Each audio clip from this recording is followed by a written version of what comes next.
11 giornate di campionato arriva la prima vittoria per il Gescal che sbanca il comunale di Giammoro infliggendo al Valle del Mela la terza sconfitta casalinga e sono proprio gli ospiti a provarci dopo 2 minuti con Briganti che calcia di poco alla sinistra di Scibilia. La risposta del Valle del Mela non tarda ad arrivare con i giallorossi che a più riprese sfiorano il vantaggio, prima con Trimboli che da posizione centrale trova la risposta del portiere, poi con Isaia che da pochi metri spara sul fondo la punizione di Sciliberto, quindi con Mondo che dalla distanza costringe Imbesi agli straordinari e infine con Sturniolo che dal limite impegna ancora l'estremo biancoverde a rifugiarsi in angolo. Il Gescal tenta di allentare la pressione dei locali provandoci da fuori, ma l'estremo di casa Scibilia non si fa sorprendere. Al 25esimo però il Valle del Mela la sblocca quando Sturniolo con una conclusione a giro scavalca Imbesi e grazie anche all'aiuto della traversa firma così il vantaggio per i suoi e il suo terzo centro in campionato. Una gioia che per i giallorossi dura poco però, infatti 5 minuti più tardi la formazione dello Stretto rimette tutto in parità con Di Stefano che da pochi passi infila sotto la traversa l'1-1 e che gli vale come primo sigillo in maglia biancoverde.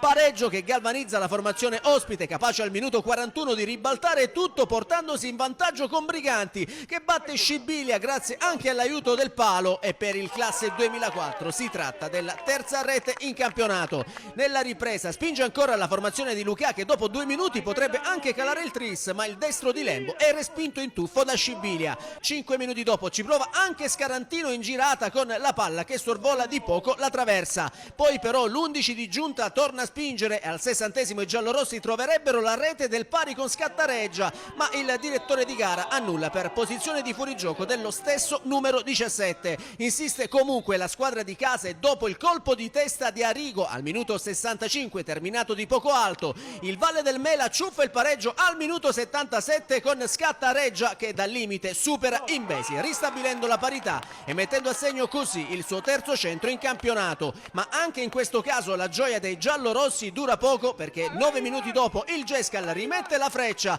quando al minuto 86 Nizzari con una precisa conclusione da fuori area fulmina Scibilia facendo così Valle del Mela 2, Gescal 3 e per il neoentrato è la prima rete in maglia biancoverde. Nel finale poi la formazione di casa tenta il forcing disperato per rimettere la gara in parità, ma anche il tentativo di Scattareggia al minuto 92 non produce l'effetto sperato. Il Valle del Mela rimane fermo a 10 punti e mantiene le 3 lunghezze di vantaggio sulla zona playout, mentre sale a quota 4 il Gescal che si conferma in ultima posizione ma con la zona salvezza adesso a 4 punti. Partita importante per noi.